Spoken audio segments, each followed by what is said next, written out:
തിരുവനന്തപുരം കോർപ്പറേഷനിൽ ബി.ജെ.പി. ഭരണം അട്ടിമറിക്കാൻ വേണ്ടിയിട്ട് മേയറിന്റെ കാല് തല്ലി ഒടിക്കുന്നു. അതുപോലെ തന്നെ ഒരു കൗൺസിലറിനെതിരെ കള്ളക്കേസ് ചുമത്തുന്നു. അങ്ങനെ ഒരുപാട് കാര്യങ്ങൾ അവിടെ ചെയ്തുകൊണ്ടിരിക്കുകയാണ്. പക്ഷേ നമ്മളൊക്കെ പ്രതീക്ഷിച്ചത് ബി.ജെ.പിയുടെ ഒരു പ്രക്ഷോഭമുണ്ടാകും.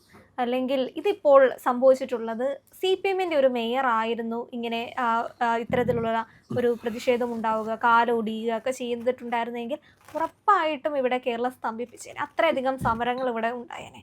പക്ഷേ ബി.ജെ.പി. എന്തുകൊണ്ടാണ് അത്തരത്തിലൊരു മൂവ്മെൻ്റ് ഒന്നും എടുക്കാത്തത്? ഇതൊരു രാഷ്ട്രീയ വീഴ്ചയായിട്ട് ബി.ജെ.പിയുടെ തന്നെ സംസ്ഥാന വൈസ് പ്രസിഡന്റ് ആയിട്ടുള്ള അങ്ങനെയൊന്ന് പറയോ? എന്തുകൊണ്ടാണ് ഇങ്ങനെ ഒരു രീതിയിൽ മുന്നോട്ട് പോകുന്നത്? അല്ല, ബി.ജെ.പി. അതിൽ കാര്യമായി ഇടപെട്ടില്ല എന്ന് പറയുന്നത് ശരിയല്ല. തിരുവനന്തപുരത്തുള്ള ബി.ജെ.പിയുടെ സംസ്ഥാന അധ്യക്ഷൻ രാജീവ് ചന്ദ്രശേഖർ, അവിടുത്തെ എം.എൽ.എ. ആയിട്ടുള്ള മുരളീധരൻ, വി.എം. മുരളീധരൻ, മുൻ പ്രസിഡൻ്റായിട്ടുള്ള കെ. സുരേന്ദ്രൻ എന്നിങ്ങനെ തുടങ്ങി അവിടെയുള്ള എല്ലാവരും തന്നെ അതിൽ പങ്കെടുക്കുകയും അതിൽ പ്രതിഷേധ സമരങ്ങളൊക്കെ നടത്തുകയും ചെയ്തിട്ടുണ്ട്. പിന്നെ അതൊരു തിരുവനന്തപുരത്തൊരു സംഭവമായതുകൊണ്ട് തിരുവനന്തപുരം ഓറിയൻറ്റഡ് ആയിട്ടുള്ള സമരങ്ങൾ ആദ്യം നടത്തുകയും അതിനുശേഷം ക്രമേണ ബാക്കി സ്ഥലങ്ങളിലേക്കത് പ്രചരിപ്പിക്കുകയും ചെയ്യുക എന്നുള്ളതാണ് ബി.ജെ.പിയുടെ ഒരു നയപരിപാടി ആ കാര്യത്തിൽ. അല്ലാതെ എല്ലായിടത്തും ബി.ജെ.പിക്ക് ഇപ്പോഴത്തെ ബി.ജെ.പിയുടെ ശക്തി അനുസരിച്ചിട്ട് മലപ്പുറം അടക്കം കേരളത്തിലെ എല്ലാ ജില്ലകളിലും വലിയ പ്രതിഷേധങ്ങൾ നടത്താൻ പ്രയാസമുള്ളൊരു പാർട്ടിയല്ല. ഞങ്ങളതിലേക്ക് നീങ്ങും, അത് വേറെ പ്രശ്നം. പക്ഷേ ഇവരിപ്പോൾ സംഭവിച്ചിരിക്കുന്നത് എന്താണെന്ന് വെച്ച് കഴിഞ്ഞാൽ, അതിനകത്ത് CPM-നെ മാത്രമല്ല ഞാൻ കാണുന്നത്, അതിൽ കോൺഗ്രസിൻ്റെ പങ്കുകൂടി കാണും എന്ന് തന്നെയാണ് ഞാൻ കരുതുന്നത്. കാരണം തിരുവനന്തപുരം പോലുള്ള ഒരു സംസ്ഥാനത്തിൻ്റെ തലസ്ഥാന നഗരിയിലെ കോർപ്പറേഷൻ, ഏറ്റവും ജനശ്രദ്ധ കിട്ടുന്ന കോർപ്പറേഷൻ, ആ കോർപ്പറേഷൻ ബി.ജെ.പി. ഒറ്റയ്ക്ക് ഭൂരിപക്ഷം നേടി ഭരിക്കുന്നു എന്നുള്ളത് രണ്ട് കൂട്ടർക്ക് ഇഷ്ടമല്ല. CPM-നും ഇഷ്ടമല്ല, കോൺഗ്രസ്സിനും ഇഷ്ടമല്ല. രണ്ട് കൂട്ടർക്കും അതിൽ വലിയ ആശങ്കയുണ്ട്, പ്രതിഷേധമുണ്ട്. അവർ ചെയ്യാവുന്ന കാര്യങ്ങളൊക്കെ ചെയ്യുകയും ചെയ്യും. എന്താ കാര്യം എന്ന് വെച്ച് കഴിഞ്ഞാൽ, ഇവർ രണ്ട് കൂട്ടരും അവകാശപ്പെട്ടിരുന്നൊരു കാര്യം, ഞങ്ങളുള്ളത് കൊണ്ടാണ് ബി.ജെ.പി. വളരാത്തത് എന്നുള്ളതാണ്. CPM പറയണത് ഞങ്ങൾ ഈ മുസ്ലിങ്ങളെ ഇവർ അത് പറഞ്ഞിട്ടാണ് പറ്റിക്കുന്നത്. കോയ നിങ്ങളുടെ കാര്യം പോക്കാണ് കോയ, നിങ്ങൾ ഞങ്ങളുടെ കൂടെ നിന്നോ നമ്മുടെ കൂടെ നിന്നോ കോയ എന്ന് പറഞ്ഞ് നിർത്തുകയാണ്. കാരണം അല്ലെങ്കിൽ ബി.ജെ.പിയും RSSും കൂടി നിങ്ങളെ വിഴുങ്ങിക്കളയും എന്ന് പറഞ്ഞ് ഇവരെ പേടിപ്പിച്ചിട്ട് നിർത്തുകയാണ്. അതാണ് ഇവർ ചെയ്യുന്നൊരു കാര്യം. അല്ലെങ്കിൽ ഇതിപ്പോൾ പോയി കഴിഞ്ഞിരിക്കും, അത് ഞങ്ങളുടെ കൂടെ നിന്നോ, എന്നിട്ട് പറയും ഞങ്ങളുള്ളത് കൊണ്ടാണ് RSSും ബി.ജെ.പിയും വളരാത്തത്. അത് പറയും. ഇത് തന്നെയാണ് കോൺഗ്രസും പറയുന്നത്. കോൺഗ്രസ് കുറെ കൂടി വിശാലമായിട്ട് പറയും, ഇന്ത്യൻ സാഹചര്യത്തിൽ ബി.ജെ.പിയെയും RSSനെയും എതിർത്ത് തോൽപ്പിക്കാൻ ഇന്നും കെൽപ്പുള്ള ഒരു രാഷ്ട്രീയ പ്രസ്ഥാനം ഇന്ത്യൻ നാഷണൽ കോൺഗ്രസ്സാണ്. അപ്പോൾ അതുകൊണ്ട് ഞങ്ങളുള്ളത് കൊണ്ട് മാത്രമാണ് വളരാത്തത് എന്നാണ്. അപ്പോൾ കോൺഗ്രസ് ഉള്ളത് കൊണ്ടാണ് വളരാത്തത് എന്നും CPM ഉള്ളത് കൊണ്ടാണ് വളരാത്തത് എന്നും രണ്ട് കൂട്ടരും പറഞ്ഞുകൊണ്ടിരിക്കുകയാണ്. ഈ രണ്ട് കൂട്ടരെയും മൂലക്കിരുത്തിയിട്ട് ഭാരതീയ ജനതാ പാർട്ടി ഒറ്റയ്ക്ക് അവിടെ ഭൂരിപക്ഷം നേടി അധികാരത്തിലെത്തിയത്. അതൊരു ചെറിയ സംഭവമല്ല. അപ്പോൾ അതിന് രാഷ്ട്രീയം ആയിട്ട് ഇത് CPM-നും പ്രശ്നമാണ്, കോൺഗ്രസിനും പ്രശ്നമാണ്. അങ്ങനെ രണ്ട് കൂട്ടർക്കും പ്രശ്നമുള്ളത് കൊണ്ട് തന്നെ രണ്ട് കൂട്ടരും തമ്മിലൊരു അന്തർധാര ഈ കാര്യത്തിലുണ്ട്. അതിൻ്റെ ഭാഗമായിട്ടാണ് ഒരു കോർപ്പറേഷൻ കൗൺസിലർക്ക് മേൽ കള്ളക്കേസ് ചുമത്തിയിട്ട് അയാളെ ജയിലിലിട്ടേക്കാണ്, കാപ്പ ചുമത്തി അയാളെ ജയിലിലിട്ട്. അതെന്തിനാണെന്ന് വെച്ച് കഴിഞ്ഞാൽ, അങ്ങനെ അയാൾ ജയിലിൽ കിടന്നു കഴിഞ്ഞാൽ അയാളുടെ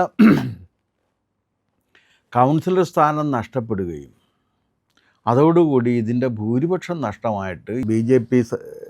ഭരണകൂടത്തെ മാറ്റാം എന്നാണ് ഇവർ ധരിച്ചിട്ടുള്ളത്. ഇതാണ് അവരുടെ ഒരു അന്തർധാരയായിട്ട് കാര്യമായിട്ടുള്ളത്. അതിൻ്റെ ഭാഗമായിട്ടായിരുന്നത്. അത് നടക്കുന്നില്ല എന്ന് ബോധ്യം വന്നു കഴിഞ്ഞപ്പോഴേക്കുമാണ്, ഒന്നാലോചിച്ച് നോക്ക്, അതിന് പറയുന്നത് എന്താണ്, എന്തിനാണ് മേയർ ഇതുവഴി വന്നത്? മേയറെ തിരഞ്ഞെടുത്തിരിക്കുന്ന പുറകിലെ വഴി കൂടി ഒളിച്ചു കയറാനല്ലല്ലോ. ജനങ്ങൾ വോട്ട് നൽകി, മാൻഡേറ്റ് നൽകി, മേയറെ തിരഞ്ഞെടുത്തിരിക്കുന്നത് ഏതെങ്കിലും പുറകിലുള്ള വഴിയിലൂടെ ഒളിച്ച് കടന്ന് വന്നിരിക്കാനല്ല, അതിലൂടെ നേർവഴിക്ക് ചെന്നിരിക്കാനായിട്ടാണ്. പിന്നെ ഒപ്പം ഇതിനകത്ത് വേറൊരു കാര്യവും കൂടിയുണ്ട്. വി രാജേഷ് വളരെ തിരുവനന്തപുരം കോർപ്പറേഷൻ കണ്ടതിൽ വെച്ച് ഏറ്റവും ജനകീയനായ മേയറാണ് വി രാജേഷ്. എല്ലാ ദിവസവും ആർക്കൊക്കെ മേയറെ കാണുന്നു അവർക്കെല്ലാവർക്കും മേയറെ കാണാം. ഒരു നിശ്ചിത സമയം വെച്ചിട്ടുണ്ട്. വൈകിട്ട് എനിക്കൊന്നും 3 തുടങ്ങി 5 വരെയാണെന്നാണ് എൻ്റെ ഒരു ഓർമ്മ. 6 വരെ ഉണ്ട്. മേയറെ ഞാനൊരു ദിവസം അവിടെ പോയി കാണുകയും ചെയ്തതാണ്. ആ സമയത്ത് വലിയ ആൾത്തിരക്കായിരുന്നു. ഞാൻ പിന്നെ പോയൊന്ന് കണ്ട്, എനിക്ക് പരാതി ഒന്നും ഉണ്ടായിരുന്നില്ല. വെറുതെ മേയർ ഒന്ന് സന്ദർശിച്ച് പോയിരുന്നതിന് വേണ്ടി ഞാൻ പോയിരുന്നതാണ് അവിടെ. തിരുവനന്തപുരത്ത് എന്തോ ഒരു ആവശ്യത്തിന് പോയപ്പോൾ മേയറെ കയറി ഞാൻ കാണുകയും ചെയ്തിരുന്നു. അപ്പോൾ അവിടെ വരുന്നവർ ആരെന്നോ എന്തെന്നോ ഇല്ല. ഇങ്ങനെ ജനകീയമായി ആക്സസ് ഉള്ള ഒരു മേയർ തിരുവനന്തപുരത്തിൻ്റെ ചരിത്രത്തിലുണ്ടായിട്ടില്ല. ശിവൻകുട്ടി മേയറായിരുന്നു, അത് മറന്നുപോയതാണ്. ശിവൻകുട്ടി തന്നെ അത് മറന്നുപോയിട്ടുണ്ട്. ശിവൻകുട്ടി മേയറായിരുന്ന കാലത്ത് അങ്ങനെ ആർക്കും പോകാൻ പറ്റില്ലായിരുന്നു. പാർട്ടിക്കാരുടെ കത്തുള്ളവർക്ക് മാത്രം അങ്ങോട്ട് പ്രവേശനം ഉണ്ടായിരുന്നുള്ളൂ. അല്ലാത്തവർ ചെന്ന് കഴിഞ്ഞാൽ പാർട്ടിക്കാർ അവിടുത്തെ ആ ചാല കമ്പോളത്തിലെ CIT ഗുണ്ടകൾ ഇടിച്ചു ഓടിക്കുമായിരുന്നു. ഇതായിരുന്നു അതിൻ്റെ ഒരു അവസ്ഥ. ഇതിന് മുൻപിരുന്ന മേയർ ഞാൻ പറയേണ്ട കാര്യമില്ല. എന്തെല്ലാമാണ് അവിടെ കാട്ടിക്കൂട്ടിയതെന്നും എന്തൊക്കെ വൃത്തികേട് ചെയ്തു എന്ന് എല്ലാവർക്കും അറിയാവുന്നതാണ്. മൂക്കാതെ പഴുത്ത മാങ്ങ പോലെ ഇരുന്ന് ആ കുട്ടി. കാരണം വളരെ ചെറുപ്പത്തിലേ തന്നെ ഇങ്ങനെ ഒരു അവസരം കിട്ടിക്കഴിഞ്ഞപ്പോഴേക്കും അതിൻ്റെ അഹങ്കാരം മൂത്തിട്ട് ഞാൻ മേയറാണെന്നും പറഞ്ഞുകൊണ്ടാണ്, മേയറോട് എങ്ങനെ പെരുമാറണം എന്ന് പറഞ്ഞുകൊണ്ടാണ് അഹങ്കാരം മൂത്ത് എല്ലാവരുടെയും മെക്കിട്ട് കയറി കാണുന്നിരുന്നതാണ്. അത് കാരണം എന്ത് ചെയ്യുമെന്ന് വെച്ച് കഴിഞ്ഞാൽ ഈ കോർപ്പറേഷൻ ഇലക്ഷൻ വന്നപ്പോഴും അതിന് ശേഷം വന്ന തെരഞ്ഞെടുപ്പിലും ഒരു തെരഞ്ഞെടുപ്പ് പ്രവർത്തനത്തിൽ പോലും അവരടുപ്പിച്ചില്ല പാർട്ടി. പേടിയായിരുന്നു അവർക്ക്. കാരണം അത്ര ജനരോഷം ഉയർത്തിയ ഒരു മേയറായിരുന്നു അത്. സാധാരണഗതിയിൽ മേയറായിട്ട് പോകുന്ന ഒരാളെ അവർ സ്ഥാനാർത്ഥിയാക്കി നിർത്താറാണ് പതിവുള്ളത്. ഇതിനു മുമ്പുണ്ടായിരുന്ന പ്രശാന്ത് അല്ലേ, പ്രശാന്ത് എന്നാണ് അദ്ദേഹത്തിൻ്റെ, പ്രശാന്തിനെ അവർ മേയർ സ്ഥാനം ഒഴിഞ്ഞ ഉടനെ തന്നെ വട്ടിയൂർക്കാവിൽ സ്ഥാനാർത്ഥിയാക്കി നിർത്തി അടി ജയിക്കുകയും ചെയ്തതാണ് അവിടെ. അപ്പോൾ മേയറാകുന്ന ഒരാൾക്ക് സ്ഥാനാർത്ഥിത്വം കൊടുക്കുന്നതിൻ്റെ ഒരു കാരണം എന്താണെന്ന് വെച്ചാൽ, മേയർ എന്ന നിലക്ക് അയാൾ ജനങ്ങൾക്കെല്ലാം സുപരിചിതനായിരിക്കും, ജനങ്ങൾക്ക് അടുപ്പമുള്ള ഒരാളായിരിക്കും. അപ്പോൾ ഒരു കാൻഡിഡേറ്റ് എന്ന നിലക്ക് പ്രവർത്തിക്കാൻ എളുപ്പമാണ്. ഏത് രാഷ്ട്രീയ കക്ഷിയും അങ്ങനെ ആലോചിക്കാം. പക്ഷേ ഇവിടെ അത് ഉണ്ടായിരുന്നില്ല.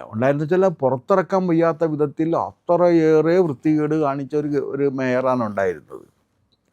കോൺഗ്രസ്സിനുണ്ടായിരുന്ന കാലത്ത് ഈ മേയർമാർ വലിയ രീതിയിലുള്ള അഴിമതികൾക്ക് കോൺഗ്രസിൻ്റെയും കമ്മ്യൂണിസ്റ്റ് പാർട്ടിയുടെയും മേയർമാർ കൂട്ടുനിന്നിട്ടുണ്ട്.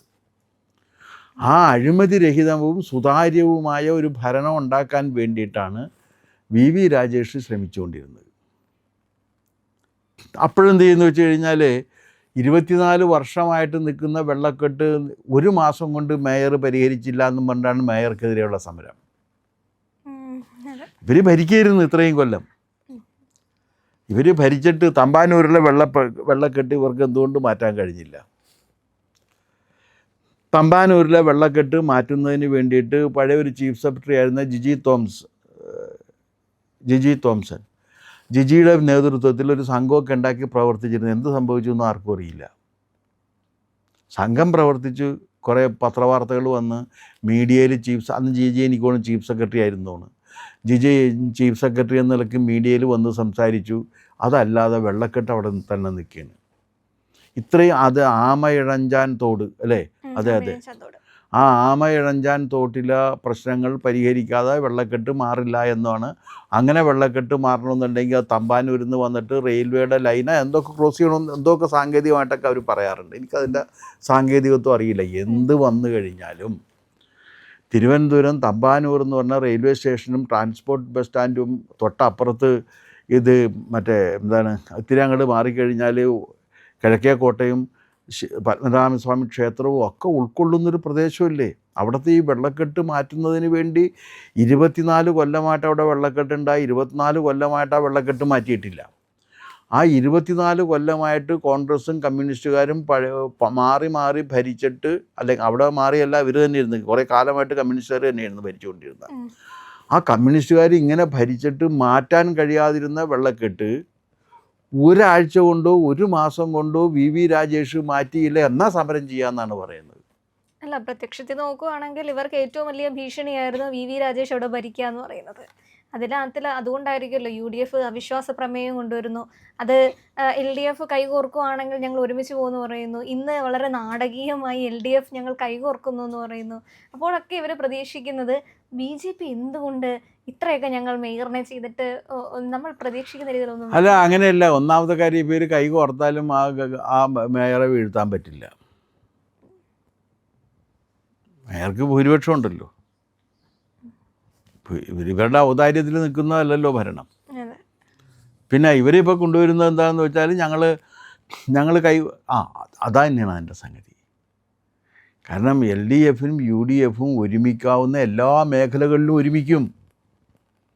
കാരണം തിരുവനന്തപുരത്ത് അവർ നടത്തിയേക്കുന്ന അഴിമതി അത്ര വലുതാണ്. ആ അഴിമതി മേയർ എന്ന നിലക്ക് രാജേഷ് പുറത്തു കൊണ്ടുവരുന്നു. ചാല കമ്പോളത്തിലുണ്ടായിരുന്ന അഴിമതികൾ കാര്യം നിങ്ങൾക്കറിയാമല്ലോ. അവിടെ ചാല കമ്പോളത്തിൽ എല്ലാവരും ഭൂമി കയ്യേറിയിട്ട് സ്ഥലം കയ്യേറി അവിടെ കെട്ടിടങ്ങൾ പണിതിട്ട് ഉപയോഗിച്ചുകൊണ്ടിരിക്കുന്നത്. അത് മുഴുവൻ പൊളിപ്പിച്ചു. അതാരുടെ ആയിരുന്നു കയ്യേറ്റക്കാർ പ്രധാനമായിട്ടും CPMും പിന്നെ കുറച്ച് കോൺഗ്രസ്സുകാരും ആയിരുന്നു. അല്ലാതെ വേറെ ആരും കയ്യേറ്റക്കാരില്ല. അപ്പം നിയമം ലംഘിച്ചുകൊണ്ട് ഒരു രാജ്യത്തെ കൊള്ളയടിക്കുന്നതിന് കൂട്ടുനിൽക്കുന്നവരാണ് ഇവർ രണ്ടുപേരും. അവർക്കകത്ത് വേറെ മാറ്റമൊന്നുമില്ല. രണ്ടുപേരും നിയമം ലംഘിച്ചുകൊണ്ട് ഇതിന് കൂട്ടുനിന്നുകൊണ്ടിരിക്കുകയാണ്. അപ്പോൾ അവരൊരുമിക്കണമെന്നാണ് ഞാൻ പറയുന്നത്. കാരണം ഈ ഒരു പിത്തലാട്ടം ഉണ്ടല്ലോ, ആ പിത്തലാട്ടം ജനങ്ങൾ കാണട്ടെ. ഇന്ത്യ സഖ്യം എന്ന് പറഞ്ഞു കഴിഞ്ഞാൽ BJP എന്നും പറയുന്നത് ഇവർ രണ്ടുപേരല്ല ഒറ്റക്കക്ഷികളാണെന്നാണ് പറയുന്നത്. അവിടെ പ്രതിപക്ഷമായിട്ട് കേരള അസംബ്ലിയിൽ 3 പേരേ ഉള്ളൂ. ബാക്കി മുഴുവൻ ഭരണപക്ഷമാണ്. ഭരണപക്ഷത്തിൻ്റെ ഒരു തുടർച്ച എന്ന നിലക്കാണ് വി സതീശൻ ഇരിക്കുന്നതും VD സതീശൻ്റെ ഒരു അപ്പൻഡിക്സ് എന്ന നിലക്കാണ് ആരിയ്ക്കുന്നതും പിണറായി വിജയൻ ഇരിക്കുന്നതും. അത് ഇന്ത്യ സഖ്യമാണ് നിൽക്കുന്നത്. അവർ ഇന്ത്യ സഖ്യമാണ്. ആ ഇന്ത്യ സഖ്യമാണ് BJPക്കെതിരെ. അവർ നിൽക്കട്ടെ എന്ന്. അവരൊരുമിച്ച് വരണം. ഇന്ത്യ സഖ്യം ഒരുമിച്ച് വരണം. ഇനി അതിനെന്താ ചെയ്യുന്നത്? മേയറുടെ കാല് തല്ലി ഓടിക്കുക ഇല്ലേ? മേയറുടെ കാല് തല്ലി അവിടെ കമ്മ്യൂണിസ്റ്റുകാർ ഒടുക്കി കഴിഞ്ഞാൽ ഇപ്പോഴത്തെ സ്ട്രെങ്ത് അനുസരിച്ചിട്ട് പിണറായി വിജയൻ്റെ കാല് തല്ലി ഓടിക്കാൻ BJPക്ക് കഴിയും. അത് ഇവർ മനസ്സിലാക്കണ്ടേ? ചെയ്യാഞ്ഞിട്ടാണത്. വി രാജേഷിൻ്റെ കാല് തല്ലി ഓടിക്കാൻ മാർക്സിസ്റ്റുകാർക്ക് കഴിഞ്ഞു എന്നുണ്ടെങ്കിൽ ഒരു സംശയവും നിങ്ങൾ വിചാരിക്കേണ്ട. അതേ മാർഗം BJP സ്വീകരിക്കുകയാണെങ്കിൽ പിണറായി വിജയൻ്റെ കാല് തല്ലി ഓടിക്കാൻ കഴിയും. അത് മര്യാദയാണ്, ജനാധിപത്യത്തിൻ്റെ രീതിയാണത്. അതുകൊണ്ടാണ് അത് ചെയ്യാത്തത്. ഇവരെന്ത് ചെയ്തിരിക്കുന്നത്? ഒന്നാമത്തെ കാര്യം എന്ന് വെച്ച് കഴിഞ്ഞാൽ, ഇന്നിപ്പോൾ ഇന്ത്യയിൽ അവശേഷിച്ചിരിക്കുന്ന ഏക കമ്മ്യൂണിസ്റ്റ് മന്ത്രി എന്ന് പറഞ്ഞാൽ CP ജോണാണെന്ന് പറഞ്ഞാൽ നിങ്ങൾ ബാക്കി കമ്മ്യൂണിസ്റ്റുകാരുടെ അവസ്ഥ ആലോചിച്ച് നോക്ക്. CP ജോണിന് ഒരു പാർട്ടിയുണ്ട്, കമ്മ്യൂണിസ്റ്റ് പാർട്ടിയുണ്ട്. ആ CP ജോണാണ് ഇന്ന് ഇന്ത്യയിലുള്ള ഏക കമ്മ്യൂണിസ്റ്റ് മന്ത്രി. വേറെ ഒരിടത്തുമില്ല. കേരളത്തിൽ നിൽക്കുന്ന ഈ മുക്കിലും മൂലയിലും കണ്ണൂരും ചില പ്രദേശത്തുമായിട്ട് നിൽക്കുന്ന ഒരു പാർട്ടി കായികമായിട്ട് BJPയെ നേരിടാൻ വേണ്ടി വന്നു കഴിഞ്ഞാൽ തിരിച്ച് BJP നേരിട്ട് കഴിഞ്ഞാൽ അവർക്ക് കേരളത്തിൽ നിൽക്കാൻ പറ്റില്ല എന്ന് മാത്രമല്ല, ഡൽഹിയിലെ ആഫീസിലിരിക്കാൻ പറ്റില്ല. അവിടെ ആരാ ഉള്ളത്? ഇവർക്ക്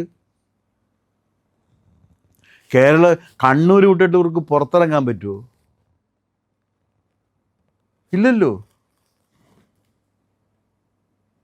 പക്ഷെ അത് ചെയ്യുന്നൊരു സംസ്കാരം BJPക്ക് ഇല്ല. അതല്ല ജനാധിപത്യത്തിൻ്റെ രീതി. അതുകൊണ്ടാണ് അത് ചെയ്യാത്തത്, അല്ലാതെ അറിയാഞ്ഞിട്ടല്ല. രാജേഷിന് ചെയ്തു കഴിഞ്ഞാൽ BJP തിരിച്ച് ചെയ്യാൻ തീരുമാനിച്ചു കഴിഞ്ഞാലേ ആ മാർക്സിസ്റ്റ് പാർട്ടിയുടെ MLAമാർ അവിടെ ഇറങ്ങി നടക്കുക തിരുവനന്തപുരത്ത്? ഇല്ലല്ലോ. കണ്ണൂരിൽ നിന്ന് ആളെ കൊണ്ടുവന്നിട്ട് തല്ലാൻ പറ്റുമോ? തല്ലല്ല ജനാധിപത്യത്തിൻ്റെ രീതി. അത് കമ്മ്യൂണിസ്റ്റുകാർ ഇനിയെങ്കിലും മനസ്സിലാക്കണം.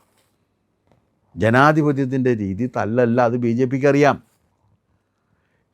അതുകൊണ്ടാണ് തിരിച്ചു തല്ലാത്തത്. അല്ലാതെ ബലമില്ലാഞ്ഞിട്ടാണെന്ന് ദയവായിട്ട് ധരിക്കരുത്. ദയവായിട്ട് നിങ്ങളങ്ങനെ ധരിച്ച് വശായി പോകരുത്. നിങ്ങൾക്ക് തിരുവനന്തപുരത്ത് ഇറങ്ങി നടക്കണം എന്നുണ്ടെങ്കിൽ ഞങ്ങൾ തീരുമാനിച്ചാലേ നിങ്ങൾക്ക് നടക്കാൻ പറ്റൂ എന്നുള്ള കാര്യം നിങ്ങൾക്ക് അറിയാവുന്നതല്ലേ. അല്ലെങ്കിൽ കടകംപള്ളി സുരേന്ദ്രനോടും ആനാവൂർ നാഗപ്പനോടും ചോദിച്ചു നോക്ക്, VS ജോയിയോടും. അവർക്കറിയാം. അപ്പം അത് ചെയ്യാത്തത് എന്താണെന്ന് വെച്ചാൽ അത് ജനാധിപത്യത്തിൻ്റെ രീതിയല്ല. കമ്മ്യൂണിസ്റ്റുകാർക്ക് ജനാധിപത്യത്തിൽ വിശ്വാസമില്ലാത്തവരാണ് കമ്മ്യൂണിസ്റ്റുകാർ. അതുകൊണ്ടാണ് ഇടക്കിടക്ക് മറ്റേ ഗോവിന്ദൻ ചില വിഡ്ഢിത്തങ്ങൾ ഇടക്കിടക്ക് എഴുന്നള്ളിച്ച് പറയില്ലേ. മറ്റേ വിപ്ലവത്തിൻ്റെ ചില സിദ്ധാന്തങ്ങൾ ഗോവിന്ദൻ അടിക്കുമല്ലോ. മുഴുവൻ വിഡ്ഢിത്തമാണ് പറയുന്നത്. ഗോവിന്ദൻ അത് തന്നെ നേരെ മനസ്സിലായിട്ടില്ല എന്ന് ഞാൻ പറയും. മാർക്സിസം എന്താണെന്നുള്ള കാര്യം ഗോവിന്ദന് സത്യത്തിൽ നേരെയോ മനസ്സിലായിട്ടില്ല. എന്നാലും മനസ്സിലായി എന്ന ഭാവയിൽ പുള്ളി ചില കാര്യങ്ങളൊക്കെ ഇങ്ങനെ പറഞ്ഞുകൊണ്ടിരിക്കും. അത് പിന്നെ എന്തെങ്കിലും ആയിക്കോട്ടെ, അവരുടെ പാർട്ടിയുടെ കാര്യം. അപ്പോൾ എതിർത്ത് തല്ലുക എന്ന് പറയുന്നത് ബി ജെ പിയുടെ ഒരു രീതിയല്ല. ബി ജെ പി ഒരിടത്തും അത് ചെയ്യാറില്ല. ഇനി ഇവിടെ അത് ചെയ്യിച്ചാൽ അടങ്ങൂ എന്നാണ് മാർക്സിസ്റ്റ് പാർട്ടിക്കും കോൺഗ്രസിനും ആഗ്രഹം എന്നുണ്ടെങ്കിൽ ഞങ്ങൾക്കതിന് മടിയുമില്ല. ഞങ്ങൾക്ക് പക്ഷേ അതിന് ആഗ്രഹമില്ല. ഞങ്ങളുടെ വഴി അതല്ല. ഞങ്ങളുടെ വഴി ജനങ്ങളുമായിട്ട് സംവദിച്ച് ജനങ്ങളെ കാര്യങ്ങൾ ബോധ്യപ്പെടുത്തി. അങ്ങനെ ജനങ്ങൾക്ക് കാര്യങ്ങൾ ബോധ്യപ്പെട്ടതുകൊണ്ടാണ് CPM-ഉം കോൺഗ്രസും ഒരുമിച്ച് നിന്നിട്ടും ഞങ്ങൾക്ക് അവിടെ 51 കൗൺസിലർമാരെ കിട്ടിയത്. എന്നിട്ട് ഞങ്ങളുടെ ഭൂരിപക്ഷം കുറക്കാൻ വേണ്ടി കള്ളക്കേസ് കെട്ടിട്ട് ഒരുത്തനെ ജയിലിലിട്ടേക്കിന്. ആ രീതിയിൽ എവിടത്തോളം പോകുമെന്ന് നമുക്ക് നോക്കാം. നിങ്ങൾ ഞങ്ങളുടെ കൂടെ ഉണ്ട് എന്നതാണ് ഞങ്ങളുടെ വിജയം. ഒപ്പം നിങ്ങൾ കൂടെ ഉണ്ടാവണം, ഒപ്പം സഞ്ചരിക്കണം. ചാനൽ കാണുന്നവർ സബ്സ്ക്രൈബ് ചെയ്യണം ഇന്ന് തന്നെ.